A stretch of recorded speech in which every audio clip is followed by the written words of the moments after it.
पहुंचे और किस तरह का कार्यक्रम आपने आयोजित किया है? देखिए, सुहेलदेव भारतीय समाज पार्टी का कुनबा नृत्य प्रतिदिन बढ़ता चला जा रहा है और पूरे प्रदेश का दौरा मैं लगाता हूं।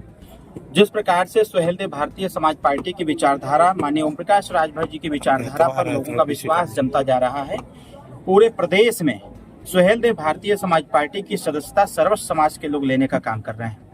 माननीय नेताजी हमेशा अपने विचारों से लोगों को बताते रहते हैं और अपने स्टेटमेंट से भी पूरा देश दुनिया जानती है कि ओम प्रकाश राजभर जी जो काम करते हैं वो डंके की चोट पर करते हैं। कहीं न कहीं आज के इस वर्तमान परिवेश में इस विचारधारा से प्रभावित होकर के, सुहेलदेव भारतीय समाज पार्टी से प्रभावित होकर के बहुत सारे लोगों ने पार्टी की सदस्यता ली। उसी क्रम में आज मऊ जनपद में श्री अभिषेक सिंह प्रिंस जी हैं, जो हमारे बगल में हैं।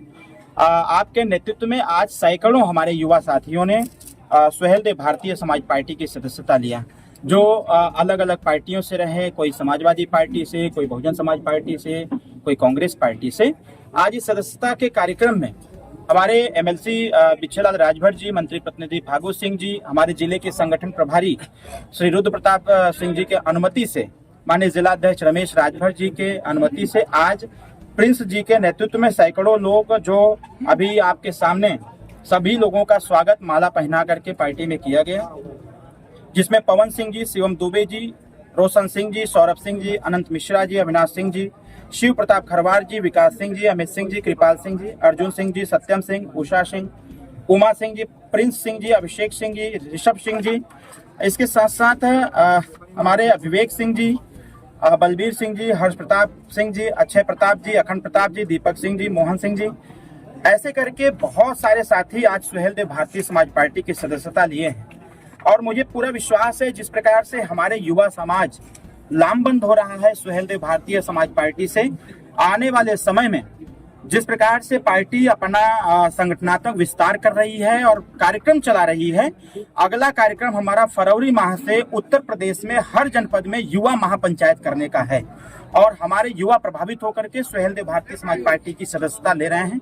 हम अपने सभी साथियों का, मैं राष्ट्रीय प्रमुख महासचिव डॉक्टर अरविंद राजभर, मैं अपने सभी साथियों का मैं इनका स्वागत करता हूं सुहेलदेव भारतीय समाज पार्टी में। आने वाले समयों में इन साथियों को जिम्मेदारी दे करके हम मऊ जनपद में इस समय है, मऊ जनपद के संगठन को और मजबूत किया जाएगा, ताकि आने वाले समयों में चाहे त्रिस्तरीय पंचायत चुनाव हो, चाहे विधानसभा का चुनाव हो, या फिर आने वाला जो लोकसभा चुनाव है, उस चुनाव के लिए हम लोग अभी से प्रिपेयर रहें। 2000 रहेगा सुहेलदेव भारतीय समाज पार्टी? सुहेलदेव भारतीय समाज पार्टी 2027 चुनाव की पुरजोर तैयारी कर रही है।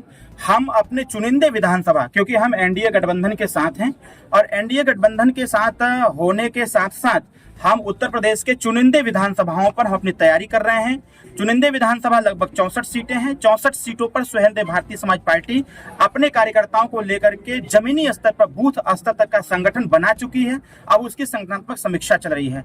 इसके साथ साथ उन 64 सीटों के साथ साथ हम उन सीटों पर महिला जागरूकता सम्मेलन भी कर रहे हैं, कार्यकर्ता बैठक भी कर रहे हैं और निचले स्तर तक जाकर के हम युवा सम्मेलन भी करने का निर्णय लिए हुए हैं। सुहेलदेव भारतीय समाज पार्टी 2027 चुनाव के पहले त्रिस्तरीय पंचायत चुनाव को पूरे चुनौती के साथ लड़ने का संकल्प ली है।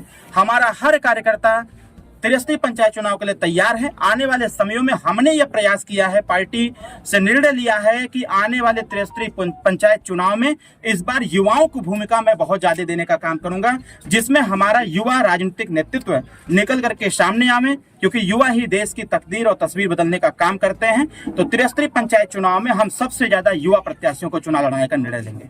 अच्छा, एक सवाल ये है कि हर जगह जहाँ आपका कार्यक्रम होता है या लेकिन वोट में कन्वर्ट नहीं हो पाता, इसकी क्या मेन वजह है? नहीं, ऐसा भी नहीं है। सुहेलदेव भारतीय समाज पार्टी में के कार्यक्रमों में वही लोग आते हैं जो हमारे मतदाता हैं। अगर देखा जाए, हम गठबंधन के साथी हैं, हम लिमिटेड सीटों पर चुनाव लड़ते हैं। अगर अकेले चुनाव लड़ने का अवसर मिलता, या फिर मैं यूं कह दूं कि अगर सीटें हमको ज्यादा मिलती, तो वोट का प्रतिशत और वोट भी देखने को मिलता। हम कहीं न कहीं इसमें दो राय नहीं है कि सुहेलदेव भारतीय समाज पार्टी का कार्यक्रम आज तक कोई असफल नहीं हुआ है और शायद आशीर्वाद है कि सभी लोग भीड़ के साथ साथ वोट भी देते हैं और दिलाने का भी काम करते हैं। महिलाओं की बात कर रहे हैं, क्या 2027 में महिलाओं की भी भागीदारी है? 33% आरक्षण already Suheldev Bharatiya Samaj party NDA सरकार ने निर्णय लिया हुआ है। अभी इसी त्रिस्तरीय पंचायत चुनाव में ही हम 50% महिलाओं की भागीदारी हम खुद सुनिश्चित करेंगे अपने पार्टी से। सुहेलदेव भारतीय समाज पार्टी त्रिस्तरीय पंचायत चुनाव से शुरुआत करेगी और 50% टिकट महिलाओं को भी देने का काम करेगी।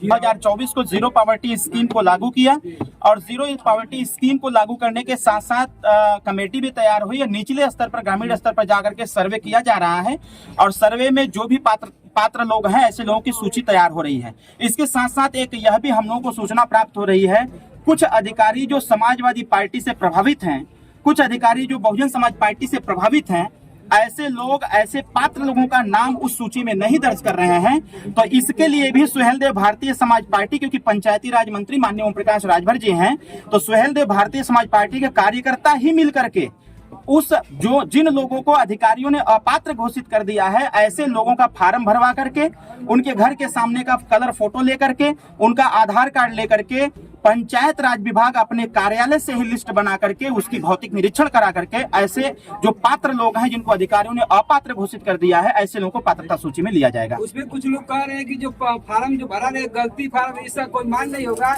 और जो कर्मचारी भर रहे हैं इसमें लोग कह सही बात है। इसके विषय में जानना चाहता हूँ, क्या सही क्या गलत है? देखिए, जो लोग यह कह रहे हैं उन लोगों को यह डर सता रहा है कि कहीं एनडीए सरकार, सुहेलदेव भारतीय समाज पार्टी और पार्टी कार्यकर्ता कहीं लोगों को आवास, शौचालय, उनका श्रम कार्ड, उनका आयुष्मान कार्ड बनवाने में सफल हो जाएंगे तो उनके साथ चले जाएंगे।